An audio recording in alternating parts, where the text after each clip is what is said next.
Boa tarde, pessoal. Vocês estão bem? Então tá bom. Último capítulo, né, Wesley? É o capítulo bônus, né? A gente tinha terminado a série na semana passada, mas o sucesso foi tão grande, tão grande, tão grande, que a gente começou a receber WhatsApp, e-mails, ligações. Não tem nada a ver com o pedido do Wesley. Falou, Sabino, me cobre sábado que vem. Não, foi sucesso mesmo da série. Entendeu? Então vamos lá, mas a gente tinha mais um tema preparado, até inclusive para jogar na cara da Érica. Ela falou, o Sabino passa as coisas de última hora. Tá aqui, ó. Esse tema já estava pronto para a próxima série. Aí eu fiz a adaptação dele para dentro desse nosso tema aqui. Filosofia. Algumas filosofias modernas ou antigas que atravessaram os tempos e se vieram até hoje, que às vezes colocam a gente em alguma fria, porque elas são sedutoras do ponto de vista social, são sedutoras do ponto de vista do comportamento, mas não tem um final tão feliz quanto elas pretendem que seja o presente. Então vamos lá? Pode passar. Fizemos então em grupo aqui duas discussões. A primeira, quais vantagens teríamos se aceitar a Jesus garantisse uma condição absoluta e irreversível de salvos, independentemente do nosso comportamento futuro? Ou seja, você aceitou Jesus, está tudo certo. Daqui para frente, todo ato que você praticar está justificado. Teríamos algumas vantagens? O grupo sugeriu alguma coisa? Alguém quer dizer a resposta que o grupo deu aí? O que foi discutido? Então passamos para a segunda, mas a gente vai discutir esse tema também. Bom, teria alguma desvantagem? Teria alguma desvantagem? Várias desvantagens estão me dizendo ali. Alguém quer citar alguma desvantagem? Ou também a vantagem da primeira? Então vamos seguir com o tema. Vamos lá, pode passar para a gente aqui. Bom, tema, uma vez salvo, salvo para sempre.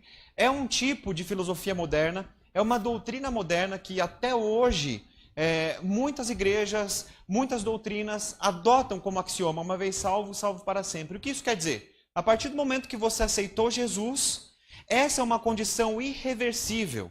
Por mais que você cometa qualquer ato que esteja contra, de uma forma ou de outra, você vai voltar para os caminhos de Jesus, porque a salvação não depende de uma reação sua, mas de uma eleição divina e ponto final. É a vontade soberana de Deus. Se Ele tem vontade que você seja salvo, não importa que você não queira. Você vai ser salvo e ponto final. É uma arbitrariedade de Deus. Isso daqui vem de estudos de um protestante chamado João Calvino. Coloca para a gente a próxima tela. Então nós temos duas linhas de calvinistas, os tradicionais e os modernos, os não tradicionais. Os calvinistas tradicionais, eles dizem, a salvação é a vontade soberana de Deus e não uma reação humana. Você não aceita, você foi eleito, foi escolhido e ponto final. Não depende de uma resposta sua. E diz que a perseverança, quando fala que nós devemos perseverar na salvação, refere-se a um processo de santificação contínuo, crescente e incontínuo. Ninguém pode parar. Então não tem nada que interfira no seu processo de santificação a partir do momento que você foi eleito por Deus. Então, por mais que a tendência desses calvinistas é pensar o seguinte, se você foi eleito, então tudo vai conduzir para que você seja santificado. Não que você queira, não que você opte. Assim é o que vai acontecer. Os calvinistas não tradicionais, eles concordam com a primeira parte, dizendo que a salvação é sim vontade soberana de Deus e não depende de uma resposta humana. Mas diz que a salvação nada tem a ver com caráter ou comportamento. Então não há uma santificação crescente. A partir do momento que você foi eleito, foi aceito, acabou. Não tem nada que você possa fazer que mude a sua condição de salvo.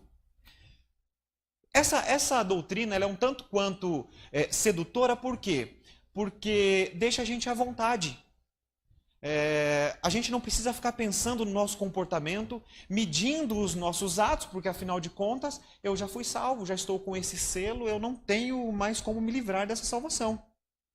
Então deixa a gente numa posição extremamente confortável, mas ao mesmo tempo numa posição irresponsável, não no sentido pejorativo, mas irresponsável no sentido de medir os meus atos.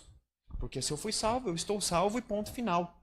Não tem nada que eu possa fazer que me tire dessa condição ou que me faça ser cada vez mais salvo, mais santificado, mais cheio de graça. Não tem. Essa é a ideia dos calvinistas e que se estende até hoje em muitas doutrinas modernas. Coloca a próxima para a gente. Vamos entender então quais são os elementos da doutrina calvinista da salvação. Primeiro, vontade soberana de Deus. É Deus que te escolhe, não é você que aceita. Segundo, existe uma predestinação dos eleitos. Alguns poucos são eleitos para serem salvos, os outros tantos acabam sendo eleitos para seguirem o caminho da perdição. Afinal de contas, não serão salvos. Não há um livre-arbítrio. Você foi escolhido e eleito por Deus sem ser consultado e não tem nada que mude essa condição. E o quarto é que existe um processo de santificação, exceto para os não tradicionais. E não como um resultado, e não como condicionante. É um resultado natural de você ter sido salvo, mas não é uma condicionante. Não, se eu parar de me santificar, eu vou ficar perdido? Não, e ponto final. Você foi eleito. Próximo para a gente, vamos lá. O que a Bíblia ensina sobre a predestinação? Então, um dos versos mais conhecidos e mais repetidos da Bíblia é esse daqui. Porque Deus amou o mundo de tal maneira que deu o seu Filho unigênito para que todo aquele que nele crê não pereça, mas tenha a vida eterna. Esses versos, que são muito repetidos e muito conhecidos, eles sofrem um prejuízo, um problema muito grande. Muitas vezes, pelo fato de estarmos muito acostumados com eles, a gente deixa de meditar um pouquinho no alcance dele, no efeito que ele pode fazer na vida. Agora, à luz daquela doutrina calvinista, à luz do nosso tema de hoje, que é uma vez batizado, uma vez salvo, salvo para sempre, o que esse verso ensina aqui pra gente? Quando você olha ele, a pergunta é: existem de fato alguns eleitos por Deus para serem salvos? Deus escolhe determinadas pessoas para serem salvas, sim ou não? O que vocês acham? E onde você encontra esse elemento de que Deus não escolhe pessoas determinadas para serem salvos? Ele amou o mundo, que deu o seu Filho unigênito para quem? Todo. Esse todo restringe, é restrito a um determinado grupo? Sim ou não?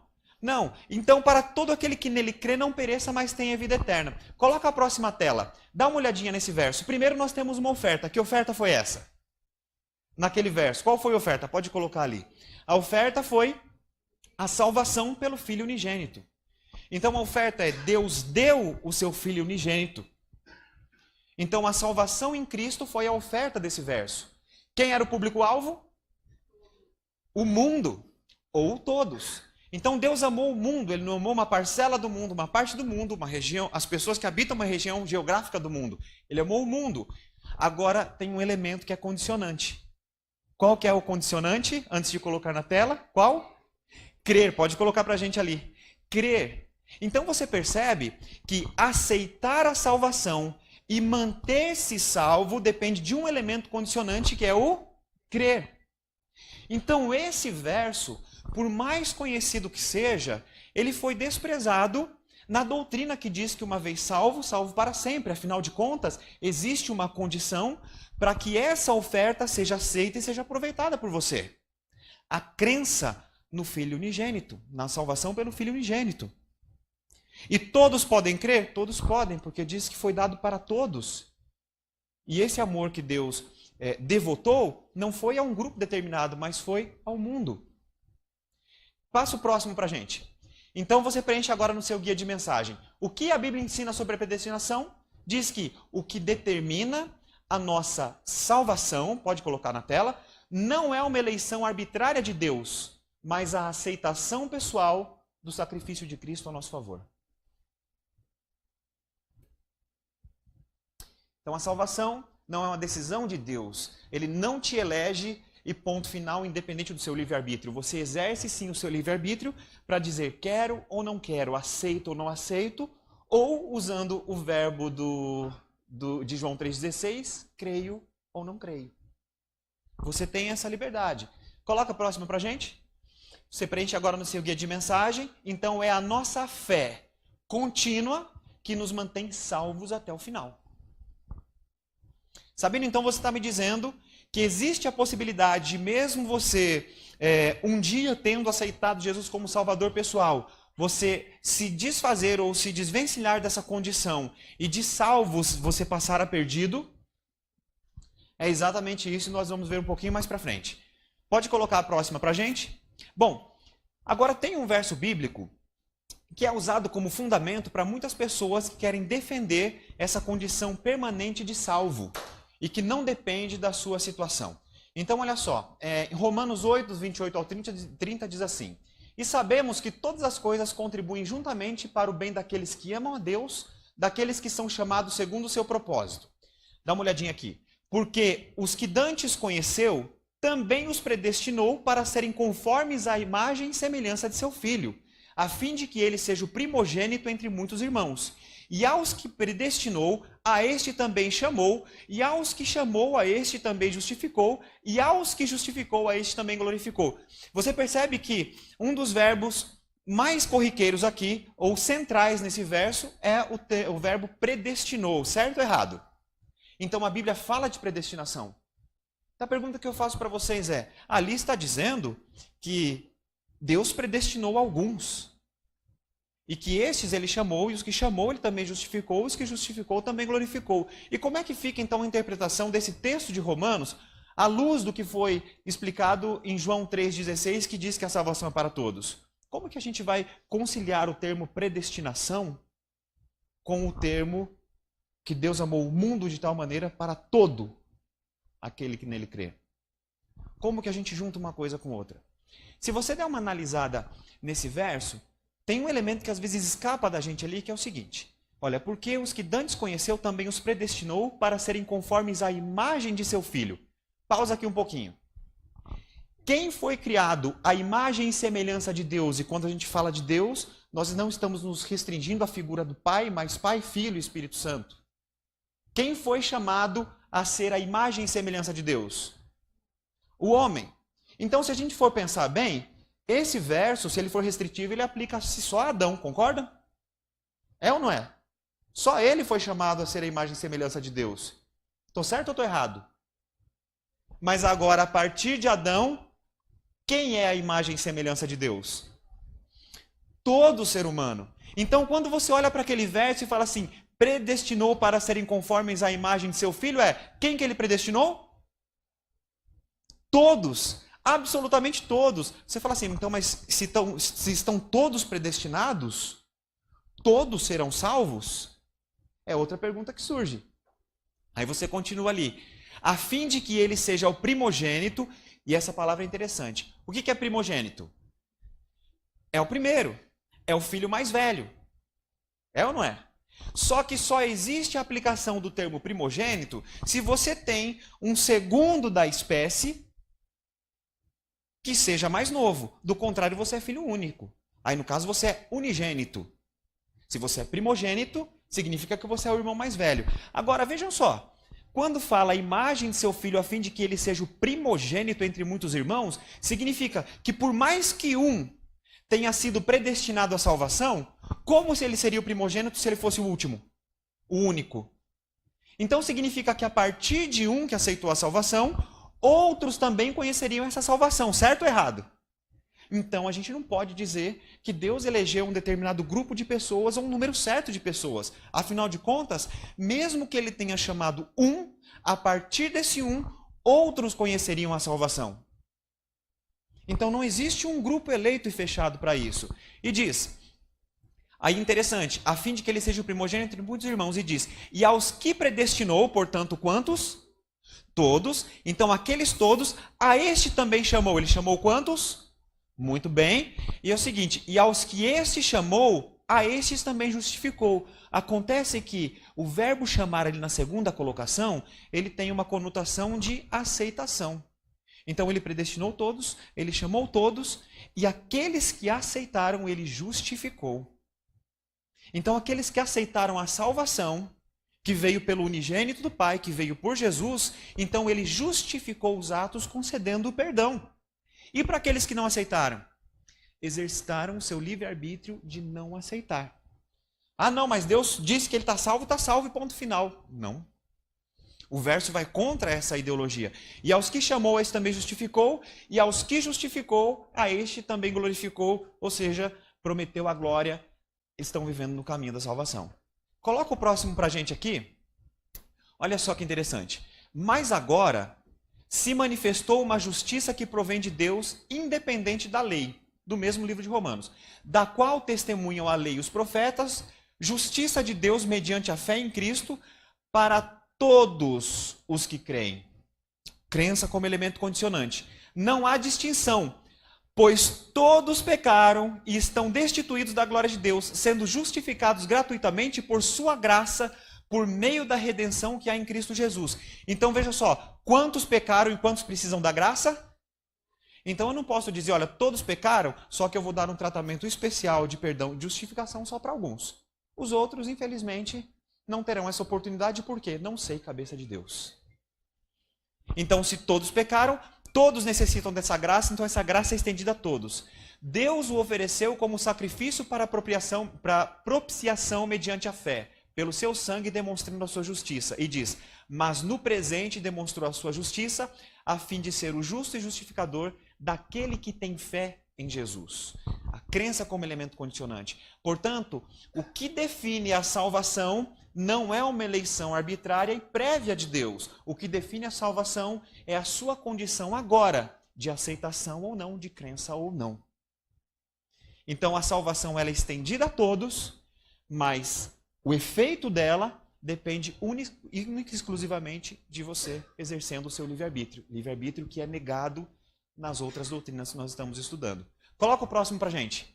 Então, como que a gente explica agora o capítulo de João 10, os versos 27 a 29, que diz assim, as minhas ovelhas ouvem a minha voz e eu as conheço e elas me seguem. Eu lhes dou a vida eterna e elas jamais perecerão. Ninguém as poderá arrancar da minha mão. Meu Pai que as deu para mim é maior do que todos. Ninguém as pode arrancar da mão de meu Pai.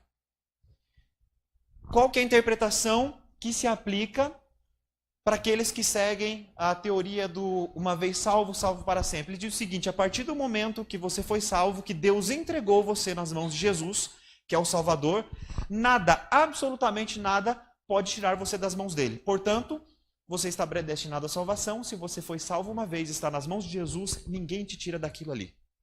Ninguém te tira daquela proteção e daquela condição de salvo. É a interpretação que se aplica a esse verso. Mas deixa eu fazer umas perguntas para vocês. Coloca o próximo aqui. Bom, qual é o comportamento que está em análise? Nós estamos falando de quem nesse verso? De quem? Quer voltar o verso lá? Pode voltar na tela lá. Volta na tela. As minhas ovelhas ouvem a minha voz e eu as conheço e elas me seguem. Quem que é o foco? O comportamento de quem está em análise? Pode passar o próximo. Põe mais um. Olha só que interessante. O comportamento e análise aqui é o do bom pastor. Jesus está falando de si mesmo, dizendo, olha, eu conheço as minhas ovelhas e elas ouvem a minha voz. E ele continua o verso dizendo, o que está sob a minha proteção jamais vai perecer. Então ele está falando do comportamento dele, daquilo que ele faz pelas ovelhas, e não do que as ovelhas fazem por ele. Então o primeiro foco do comportamento é o bom pastor. Agora vamos falar do comportamento da ovelha. Qual é o comportamento da ovelha nessa parábola? Ela ouve a voz e faz o quê? E segue, pode colocar ali. E segue. Então, o comportamento e análise do bom pastor. Esse comportamento do bom pastor contrasta com o comportamento do mau pastor. Se tinha o bom pastor, tinha o mau pastor. O mau pastor era o pastor mercenário. Era o pastor que não se dedicava, que não dava vida pelas ovelhas, como outros versos dizem. E Jesus, fazendo uma comparação de si mesmo com o bom pastor, ele dizia, olha, o bom pastor é aquele que dá a vida pelas ovelhas. O mau pastor era aquele que, se uma ovelha fosse atacada, ele primeiro se protegeria para depois pensar no rebanho. Se uma ovelha tivesse caída, ele ia avaliar os riscos de resgatar uma ovelha, os riscos para si e para o rebanho. O bom pastor é aquele que, da parábola que diz o seguinte, deixou todas as ovelhas num aprisco e foi atrás daquela que estava perdida. O mau pastor não faria isso. Ele olharia e falou, eu tenho 99 aqui, uma caiu, se perdeu, azar o dela, vou continuar aqui com o meu rebanho. Esse era o contraste. Então, o bom pastor, Jesus falando de si mesmo, ele dizia, eu protejo as minhas ovelhas, mas quais? Aquelas que ouvem a minha voz e me seguem. E qual que é o resultado de você ouvir a voz e ficar sob a proteção e atender a voz do bom pastor? O resultado, pode colocar ali, ela permanece salva e protegida sob a mão do bom pastor. Então, as ovelhas que não perecem, não é aquela ovelha que o pastor simplesmente escolheu, olhou e falou assim, você não vai se perder, você não vai se perder, você não vai se perder. A que não perece é aquela que ouve a voz e que segue. Trazendo para a análise humana, é aquela que aceita a salvação e que vive uma vida de crença, uma vida de santificação. Então, a ovelha protegida não é aquela que foi eleita para ser protegida, mas é aquela que ouve a voz do bom pastor e segue. Essa sim permanece protegida e salva. Então não quer dizer que, olha, não arranca da minha mão porque já foi predestinado para a salvação. Não. Nada pode nos atingir na nossa fé, na nossa confiança em Deus, enquanto a gente estiver ouvindo a voz de Deus e seguindo o seu caminho. Pode colocar o próximo ali para a gente? Então, a salvação, a gente pode perceber aqui que ela é condicional, ela não é incondicional. A salvação depende da condição da aceitação e da crença. Bom, pode alguém, é aquela pergunta que nós fizemos no começo, pode alguém que aceitou o Cristo como seu salvador pessoal, em momento posterior de sua vida, perder a salvação? Sim ou não? O que vocês acham? Pode. Porque a qualquer momento você pode exercer o seu livre-arbítrio, seja para o bem, para o mal, seja para afirmar ou seja para negar. Então, a partir do momento que você aceitou, Deus não te coloca numa prisão. Ele deixa você com seu livre-arbítrio para, inclusive, negá-lo mesmo depois de tê-lo aceitado. Tem alguns versos que confirmam isso para a gente. Pode colocar ali. Bom, isso está no livro de Deuteronômio, Deus falando com a sua nação. E disse o seguinte: se vocês obedecerem fielmente ao Senhor, ao seu Deus, e seguirem cuidadosamente todos os seus mandamentos que hoje lhes dou, o Senhor, o seu Deus, os colocará muito acima de todas as nações da terra. E os versos seguintes, 2, 3, 4, 5 até o 14, vão mostrar promessas de bênçãos e prosperidade. E depois ele coloca o verso 15 dizendo o seguinte: entretanto, se vocês não obedecerem ao Senhor, ao seu Deus, e não seguirem cuidadosamente todos os seus mandamentos e decretos que hoje lhes dou, todas estas maldições cairão sobre vocês e os atingirão. E mostra ali uma série de resultados negativos por viver uma vida dissoluta, por viver uma vida afastada de Deus. Ele falando para a nação. Quando você olha esses dois versos, qual que é a análise que você faz? Que existia o quê? Opção. Então Deus estava falando, se você seguir, acontece isso, consequência natural. Se você optar por não seguir, eu já te mostro qual é o resultado. Só que é o seguinte, eu não vou interferir na sua escolha. Você decide pelo sim ou pelo não. Agora, vocês têm alguma dúvida que Deus elegeu, à época, a nação de Israel para ser o seu povo? Pela história bíblica? Sim ou não? Então, se é claro que ele elegeu o povo de Israel para ser a nação santa, eles não deveriam estar salvos para sempre? Não deveriam? Por essa teoria deveria. Mas como uma nação que é eleita e santa pode optar entre o bem e o mal? Pode optar entre o sim e o não? Então significa que não existe uma salvação incondicional. A salvação é condicional e a condição é a sua escolha. Uma nação santa, se essa teoria fosse verdadeira, uma nação santa seria uma nação salva para sempre, independente de qualquer coisa. Só como que a gente vai dizer que essa nação é salva para sempre, se diante dela foi colocado dois caminhos? O caminho da crença, o caminho da observância dos mandamentos, dos decretos de Deus, e o caminho da não observância dos decretos de Deus. Eles poderiam optar. Se eles poderiam optar, significa que não existe salvação imposta nem salvação incondicional e arbitrária da parte de Deus. Coloca o próximo. Esse é bem interessante.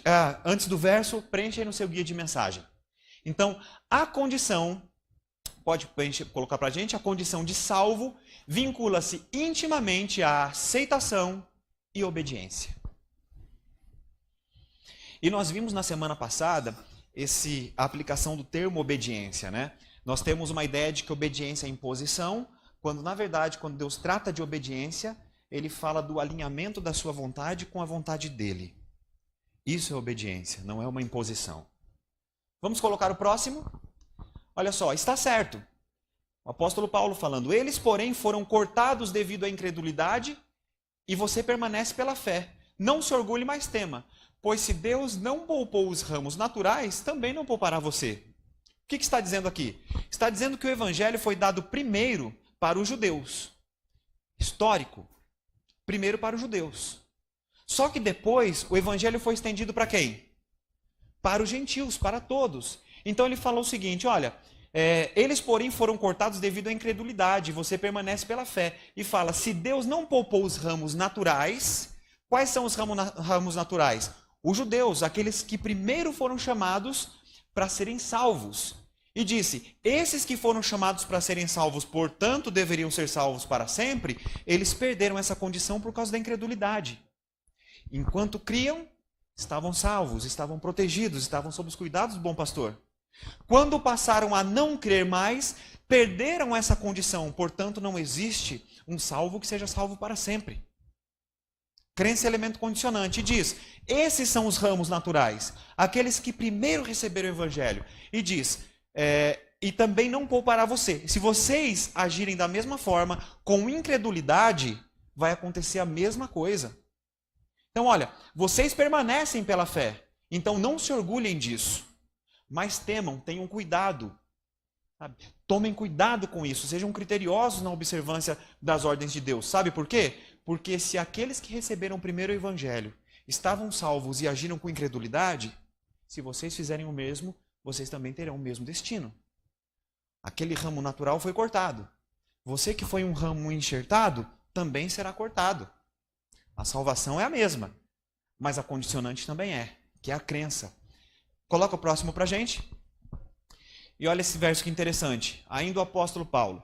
A vós também, que no outro tempo erais estranhos e inimigos no entendimento pelas vossas obras más. O que está dizendo aqui? Nós estamos falando de quem? De pessoas incrédulas. De pessoas não convertidas. E diz, olha, naquele tempo vocês agiam assim.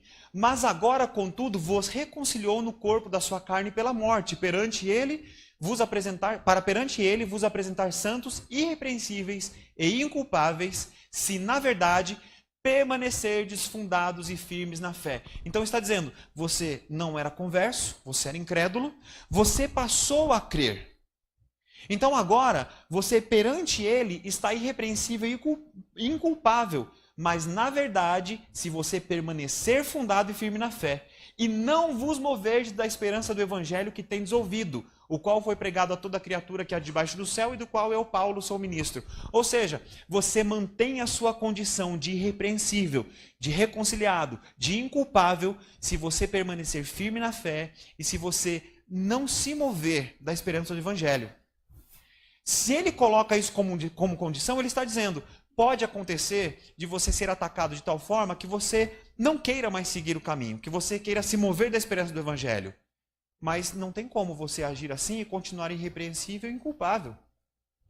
Porque a salvação depende da sua condição de crença e de fé contínua.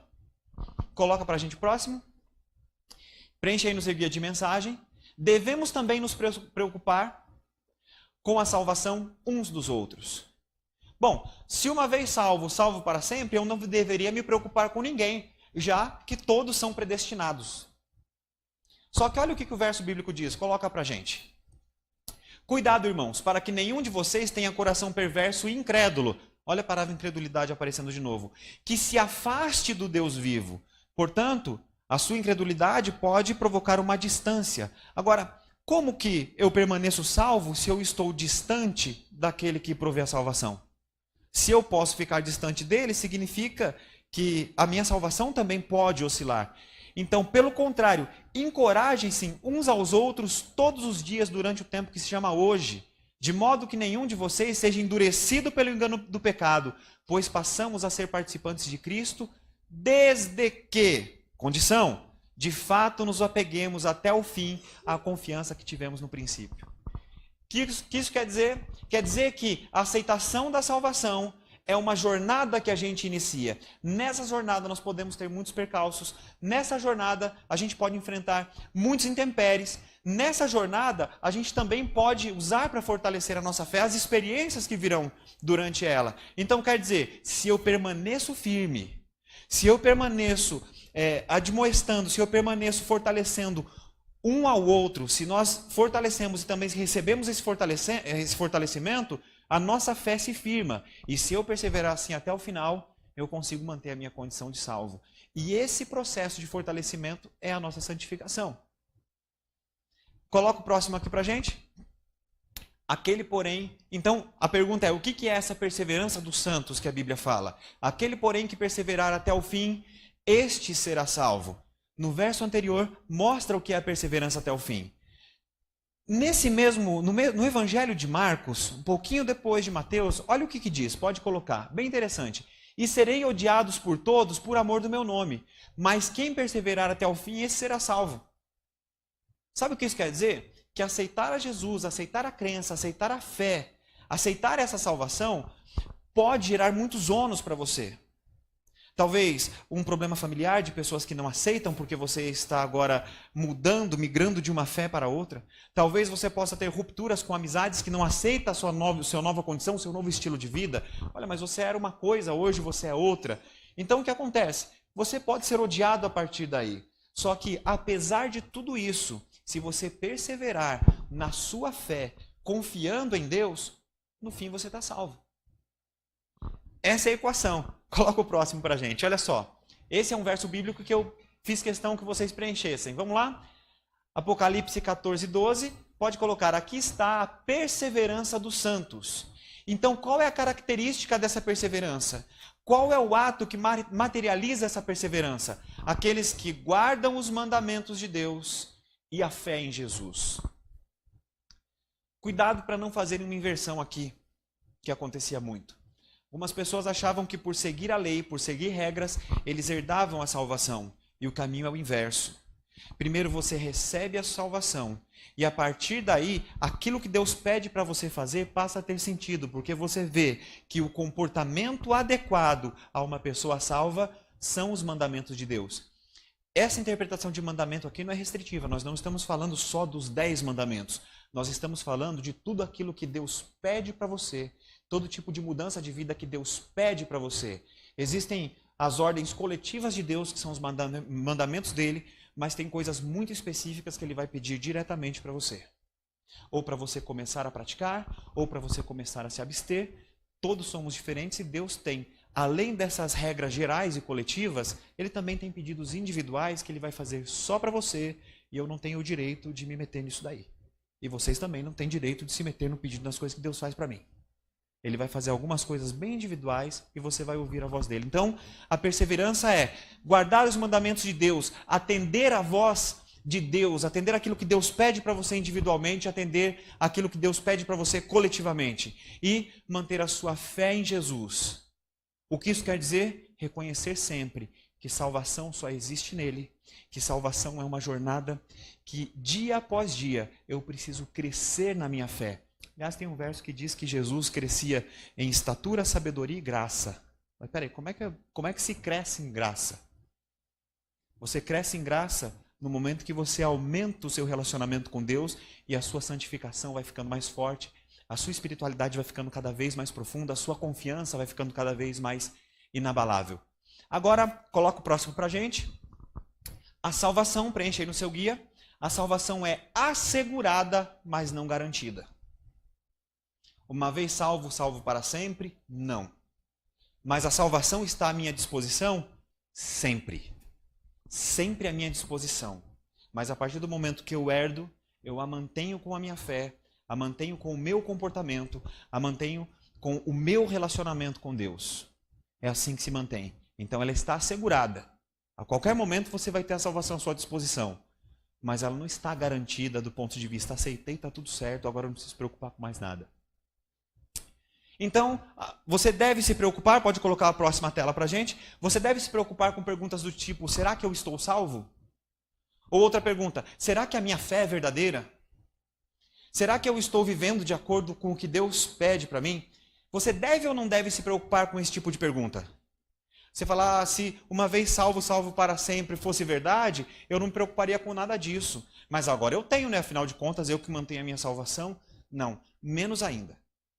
Aí é que você não tem que se preocupar. Sabe por quê? Porque a sua fé depositada em Jesus transforma em promessas verdadeiras essas que são as seguintes. Olha esses versos, 2 versos para vocês. Que diremos, pois, a estas coisas? Se Deus é por nós, quem será contra nós? Aí você fala, olha, mas esse trecho aí está meio descabido, né? Porque se Deus é por nós, quem será contra nós? A gente às vezes separa ele do contexto, mas ele faz parte desse verso que diz o seguinte, aquele que nem mesmo a seu próprio filho poupou, antes o entregou por todos nós, como não nos dará também com ele todas as coisas?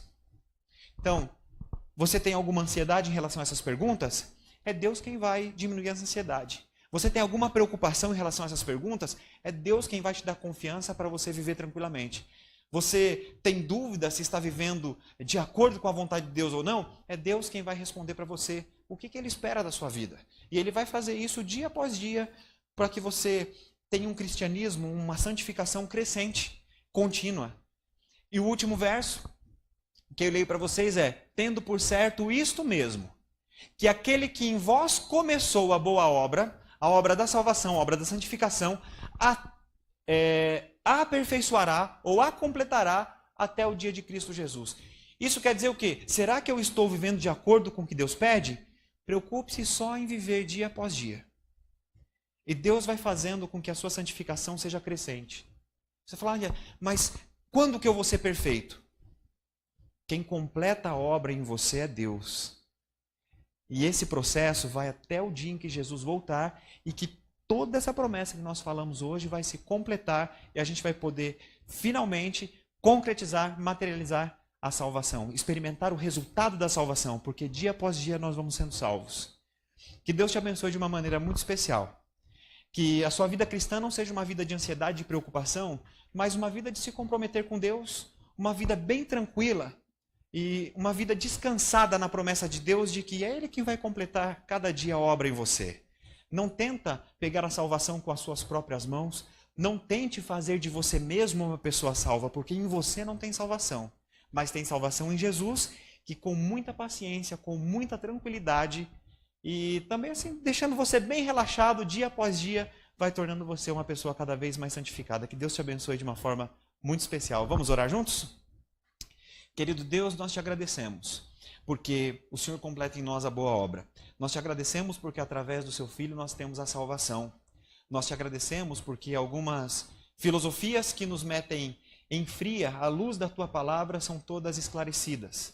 Nós sabemos que a salvação é contínua, a nossa fé é contínua, o processo de santificação é contínuo. Por isso que nós pedimos que cada dia o Senhor fale aos nossos ouvidos, nos indicando o caminho que devemos seguir, nos dando coragem, nos dando confiança e também perseverança, Pai, para que, se porventura a nossa aceitação, a nossa conversão, o nosso estilo de vida provoque alguns ônus, estes não sejam capazes de abalar a confiança que temos em Ti, a nossa fé e a nossa esperança no Evangelho, que é a sua volta e a vida eterna também, Pai. Nos dê uma semana muito promissora, se porventura tivermos alguma derrota, que seja para o nosso crescimento cada vez mais. Queremos passar a semana ouvindo a Tua voz e fazendo a Sua vontade em todos os aspectos da nossa vida. Por isso nos colocamos em Tuas mãos e Te agradecemos por tudo em nome de Jesus. Amém. Mais uma vez, obrigado pelo carinho de todos, obrigado pela presença também. Agora, ao final, nós teremos aqui o nosso coffee. Sejam todos, então, bem-vindos e já estão convidados até próximo sábado.